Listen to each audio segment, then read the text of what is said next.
7 heures de bus. Ils viennent nous voir en nous disant vous nous avez volé un truc. Moi, c'est Natacha. D'habitude, c'est seule que je parcours le monde. Mais cette fois, j'emmène Clément dans mes valises pour découvrir le pays de la jungle, des carioca et des plages de rêve. Bienvenido à Brasil. Bonjour et bienvenue dans ce nouveau vlog. Rio, c'est terminé. Là, je m'apprête à aller à la gare routière pour prendre un bus en classe executivo, c'est-à-dire la seconde meilleure classe, pour aller à Ouro Preto. 7 heures de bus. Ouais, je suis à la gare routière de Rio. Elle est gigantesque, il y a tout un tas de magasins, etc.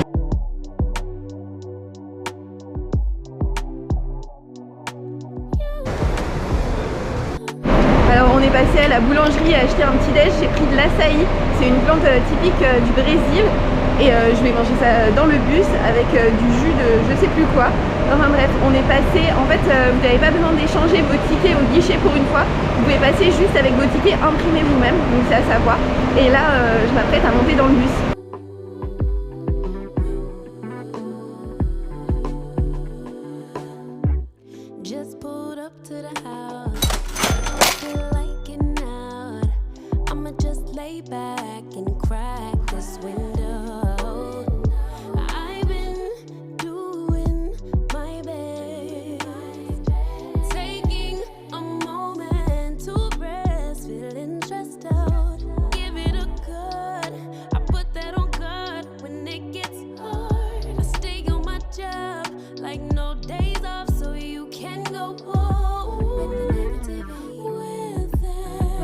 Dans le bus dans la classe executivo, c'est-à-dire la classe intermédiaire.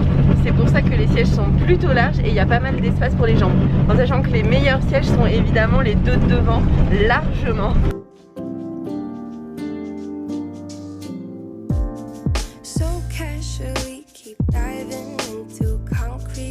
Il est 10h20, on est dans le bus depuis quasiment 3 heures et le chauffeur vient de nous arrêter dans une station-service. Alors en fait il faut appuyer sur ce bouton, on récupère un ticket comme ça et hop on passe. Direction les toilettes de la station-service. Oh elles sont super, bah, c'est super joli ça. Franchement c'est hyper beau et il y a énormément de toilettes. Et elles sont propres, c'est fou. J'ai jamais vu sur les rebords des toilettes, en fait c'est un petit coussin confortable.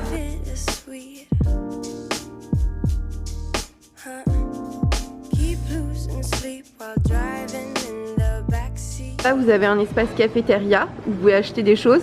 Ici c'est l'espace restaurant où vous pouvez manger. Et là c'est l'espace shopping où vous pouvez emporter des choses pour après votre trajet. Le tout est mis sur votre carte et ensuite vous payez en montrant votre carte. Ensuite vous pouvez payer avec votre carte sur ces bornes et pour ressortir vous mettez la carte à l'intérieur. Comme vous avez payé, il le contrôle et vous pouvez sortir du bus. Et le bus est là, heureusement. Donc on a mangé des croquetas fourrés au thon et à la béchamel, c'était extrêmement lourd. Bon on voit bien que c'était pas fait maison et que c'était pas les croquetas les plus délicieuses. Avec une part de gâteau au chocolat, c'est pareil, le gâteau au chocolat était légèrement sec.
Je suis à Ouro Preto dans le Minas Gerais Ici c'est une ville qui aujourd'hui compte 74 000 habitants, alors qu'avant au XVIIIe siècle il comptait 110 000 habitants. Bon, majoritairement des esclaves, mais c'était quand même plus que New York ou que Rio de Janeiro. Par comparaison, à New York il y avait seulement 50 000 habitants à cette époque.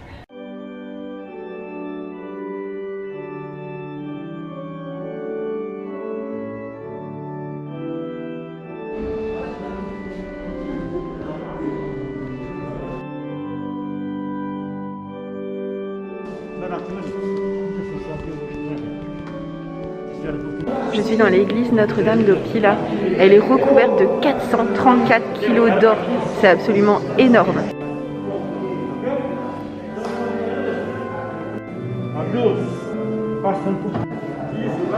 L'entrée de cette église coûte seulement 10 réals.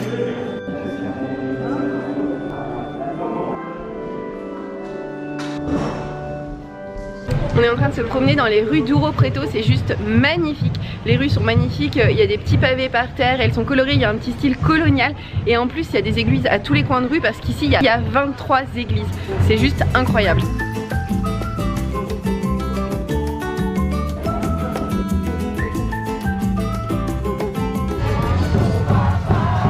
En se baladant dans le village, nous sommes tombés sur une étrange cérémonie. Tout le monde était habillé en blanc, jouait de la musique, avec des petits grelots attachés aux pieds, des tambours, et leur objectif c'était de se mettre autour d'un poteau et de le faire tomber. Tout ça se faisait dans la joie et la bonne humeur.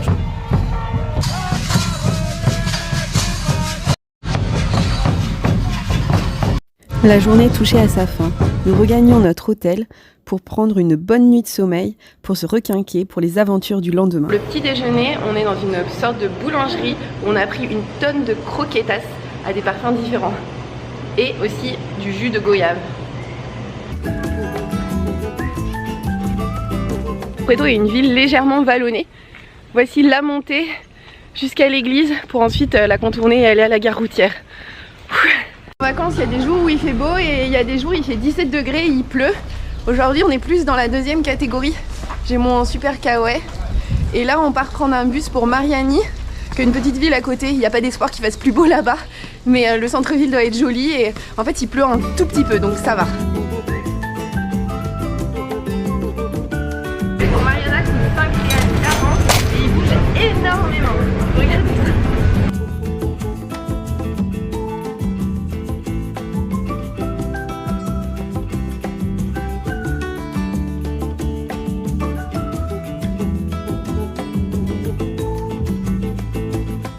On va s'apprêter à visiter le centre-ville. Le problème c'est qu'il pleut énormément, mais genre vraiment énormément, et je sais pas combien de temps on va tenir avant d'être trempé.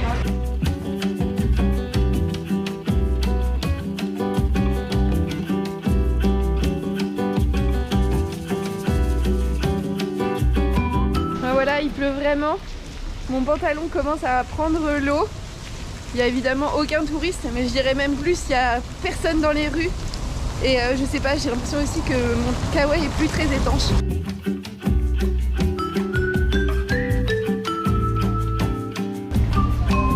Franchement, il pleut vraiment beaucoup et c'est pas très agréable de se promener avec la pluie.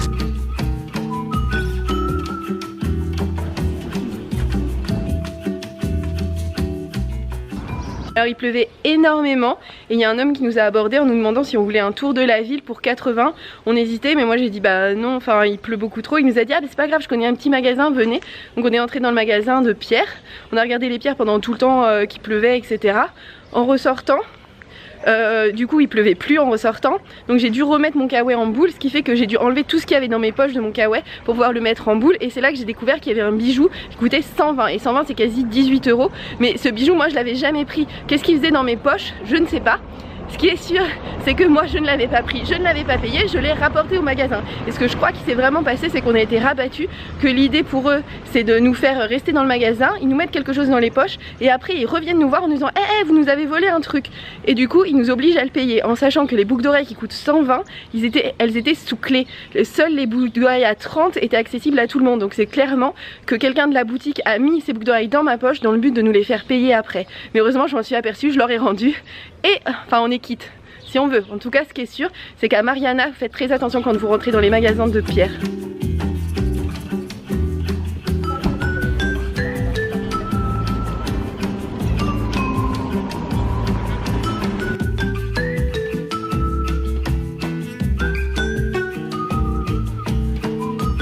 manger dans un resto à volonté que vous voyez derrière moi. En fait, il y a un immense buffet là avec tout un tas de spécialités locales et le tout est à volonté pour seulement 20 réals et il n'y avait aucun touriste. Bon, de toute façon, il n'y a juste pas de touristes, mais là, il y avait vraiment que des Brésiliens. Là, vous avez tous les plats qui sont à volonté. Un plat à base de farine de manioc.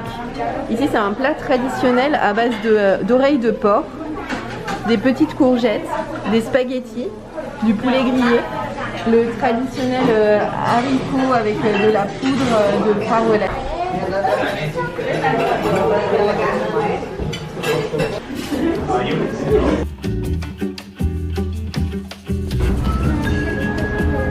Juste devant l'église Saint-François d'Assise, il y a un immense marché où on peut acheter tout ce qui provient de l'extraction des pierres. Parce que là en fait on est sur le Minas, dans une région qui s'appelle le Minas, et en fait c'est parce qu'il y avait d'immenses mines et il y a toujours d'immenses mines, ce qui fait qu'on peut trouver tout un tas de matériaux qui viennent de la terre.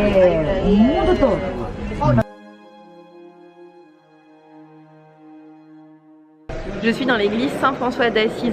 C'est la plus importante du patrimoine colonial brésilien. Et quand on sait combien il y a d'églises au Brésil, franchement ça veut dire que cet endroit est absolument extraordinaire, exceptionnel. Elle a commencé à être construite en 1766 et ce qui est exceptionnel ici, ce sont les sculptures magnifiques et le plafond peint. On croirait la chapelle Sixtine.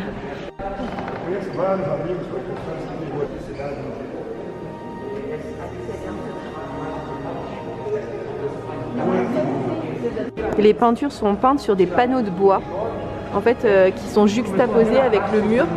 Là, vous voyez, c'est le mur et là, les panneaux de bois. Cette église est juste incroyable, je me sens vraiment très bien à l'intérieur. Elle est splendide et ce qui est incroyable ici, c'est que comme on est dans le Minas et qu'ils pouvaient extraire de l'or à foison, et ben en fait, il y a de l'or partout. On avait prévu d'aller voir la mina da Passarem, celle recommandée par le Lonely Planet.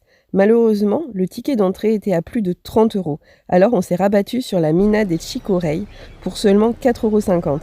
Et tout ce qu'on peut dire, c'est qu'on a fait le meilleur choix. C'est un de mes meilleurs souvenirs au Brésil. Je vous laisse regarder.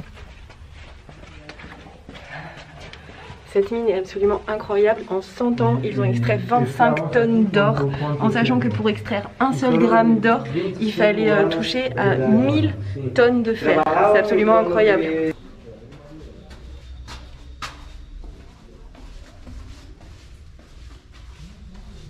Là en fait ces traces c'est des coups de pioche. Du fer, l'or n'était que des petites poussières. Là avant il y avait de l'or et c'est pour ça qu'ils ont creusé des sillons. L'or en fait se trouve en sillon comme ça. Dans cette mine il y a aussi du quartz et l'avantage du quartz c'est qu'il est très dur et du coup ça formait des pépites d'or ici. Le pigment qu'ils extrayaient d'ici a servi à peindre toutes les églises du pays parce qu'il était moins cher. Ils extrayaient du fer que vous voyez ici, de l'ocre mais aussi de l'or.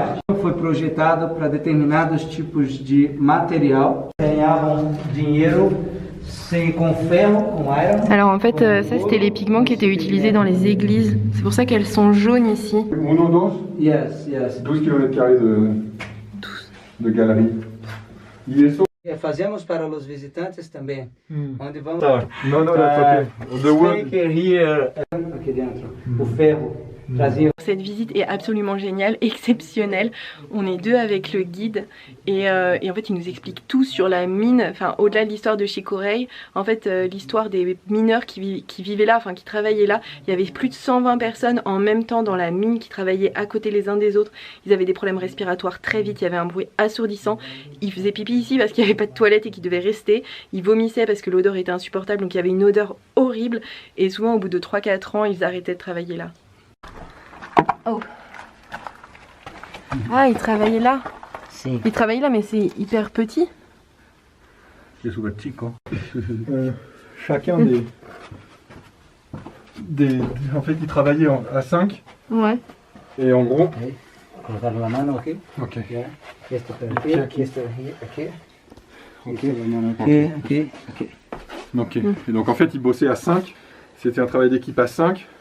Donc un qui creusait et qui sortait l'or, un autre qui l'amenait dehors, et puis d'autres après qui étaient dehors à essayer de casser le fer pour trouver l'or. D'accord. Et donc après, quand le trou était rempli, il y avait un espèce de garde, enfin qui lui n'était pas esclave, qui venait donner un plateau de nourriture à chacun. Mais si il n'y avait pas d'or, et ben ils mangeaient pouvaient pas bouffer quoi. Ok. Et quand ils trouvaient des pépites, ils les mettaient directement dans le trou. D'accord, ils avaient chaque équipe avait son trou. Voilà, Okay. ils travaillaient à 5. Ok. Voilà. Alors en fait, s'il y a des trous là, c'est parce que les esclaves, ils devaient remplir ce trou avec de l'or pour avoir à manger. S'ils récupéraient moins d'or que ce trou, eh ben, ils mangeaient pas. La visite de cette mine de chicorée, c'est vraiment la chose à faire pour moi ici. Ça coûte que 30 réals, c'est-à-dire rien du tout. Et c'est vraiment fantastique et ça vous en apprend tellement sur l'histoire de la région et sur les conditions de vie des esclaves. C'est vraiment génial. C'est la fin de ces 2 premières journées à Ouro Preto. Je suis vraiment contente d'avoir quitté Rio et de ne pas avoir fait juste les plages au Brésil, mais d'avoir vu le vrai Brésil, le Brésil des montagnes. J'ai appris énormément de choses d'un point de vue culturel, historique. Et je suis vraiment ravie de l'avoir partagé avec vous. C'est malheureusement la fin de ce vlog. Merci beaucoup de l'avoir regardé jusqu'ici. N'hésitez pas à le liker si vous l'avez aimé et à vous abonner pour voir celui de la semaine prochaine.